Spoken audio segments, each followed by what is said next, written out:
Assalamualaikum warahmatullahi wabarakatuh. Nah, hari ini saya akan mensimulasikan tata cara memandikan jenazah. Sebelum memandikan jenazah, maka ada hal-hal yang terlebih dahulu yang harus disiapkan. Pertama adalah air yang tercampur dengan air daun bidara saja. Yang kedua adalah air yang tercampur dengan air sabun dan daun bidara. Dan yang ketiga adalah air yang bercampur dengan kapur barus. Nah, tahap selanjutnya adalah proses memandikan jenazah. Jadi memandikan jenazah ini terdiri dari dua tahap. Tahap yang pertama adalah membersihkan kotoran jenazah. Tentunya adalah kotoran yang dimaksudkan adalah yang berasal dari perutnya. Dan yang kedua sebentar adalah tahap proses memandikannya. Nah, tata cara mengeluarkan kotoran dari perut jenazah ini adalah yang pertama kita harus membangunkan sedikit jenazahnya ya. Jadi seperti agak duduk, tapi jangan didudukkan, jangan sampai tulang dari jenazah ini patah, dan itu termasuk menzalimi, jadi tidak dibenarkan. Jadi cukup agak dibangunkan sedikit, kemudian perutnya agak ditekan-tekan ya, maksudnya supaya kotorannya itu keluar. Nah, setelah diyakini bahwa kotorannya sudah keluar, maka tangan kita boleh dimasukkan ke dalam kain di bawah ini, kemudian untuk menghilangkan kotorannya secara sempurna. Tahap selanjutnya yaitu tahap kedua, yaitu memandikan jenazah. Nah, sebelum memandikan jenazah tentunya adalah harus diwudukan terlebih dahulu. Adapun wudunya itu adalah sebagaimana wudunya orang hidup. Nah, ketika kita akan memulai memandikan jenazah, kita akan wudukan. Jadi tentunya kita harus berniat mewudukan jenazah ya, dan di dalam hati tentunya. Kemudian kita ambil airnya. Kita membaca basmalah sebelum memulai mewudukan. Jadi yang pertama adalah kita ambil air, kemudian membasuh mukanya. Jadi hati-hati ya, jangan sampai airnya masuk ke dalam mulut. Ya, jadi tetap ketika tangan dibasahi, kemudian dibasuh 3 kali. Ya.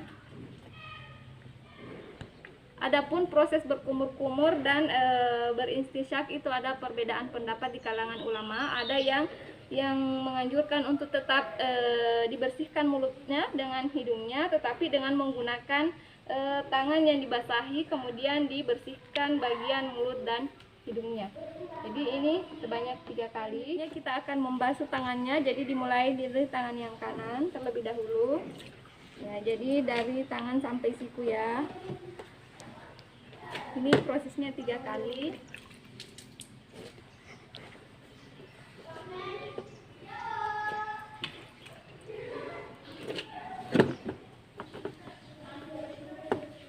Selanjutnya adalah tangan kirinya. Ya, dari ujung tangan sampai siku, ini 3 kali.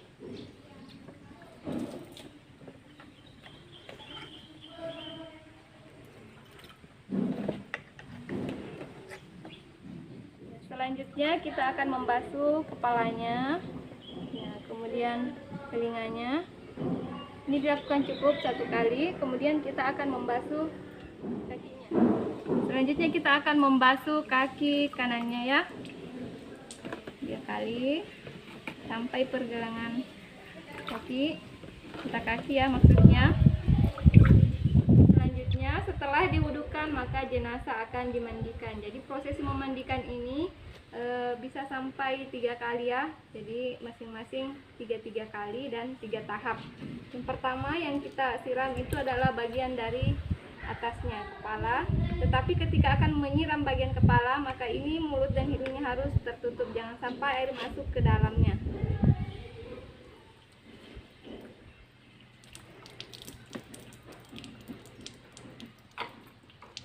Jadi yang membersihkan di bagian kepala ini tetap membasuh ya, membersihkan. Bagian kepala dan muka, maka yang kita siram adalah bagian depan ya, sebanyak 3 kali, mulai dari bagian bahu depan.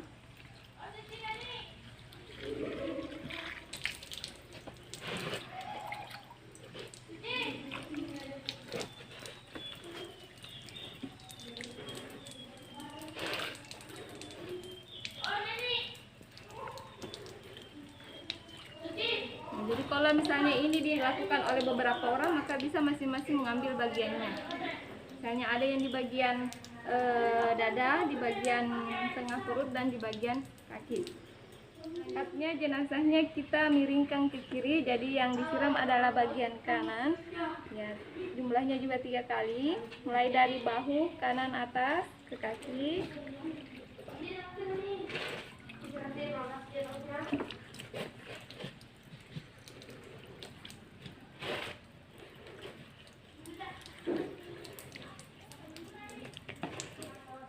Sekarang selanjutnya adalah menyiram bagian sisi kiri badan jenazah. Jadi jenazahnya dimiringkan ke kanan.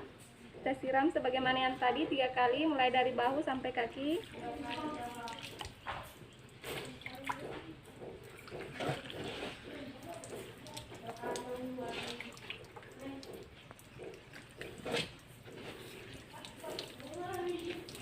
Selanjutnya adalah bagian belakang jenazah. Jadi tadi dimiringkan ke kanan, dan yang dibasuh adalah bagian belakang jenazah.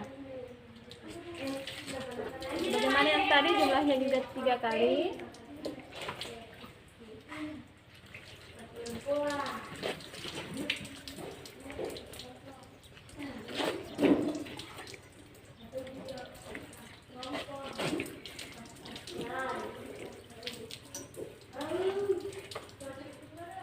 Tahap memandikan yang pertama kali sudah selesai, kemudian memandikan yang kedua kali dengan menggunakan air sabun yang bercampur dengan air daun bidara. Prosesinya sama juga yang pertama kali.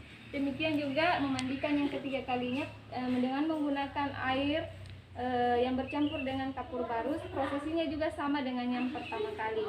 Nah, setelah dimandikan dengan 3 kali mandi tersebut, maka tibalah saatnya kita mengeringkan jenazah ini dengan menggunakan kain yang kering. Jadi kain yang basah tadi diganti dengan kain yang kering.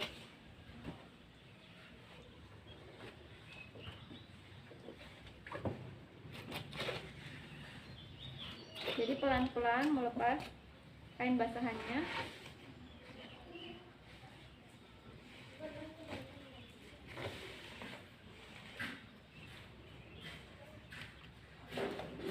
Demikian juga rambutnya dilap dengan menggunakan kain yang kering. Maka selesailah prosesi memandikan jenazah ini, akan diangkat untuk dikafani.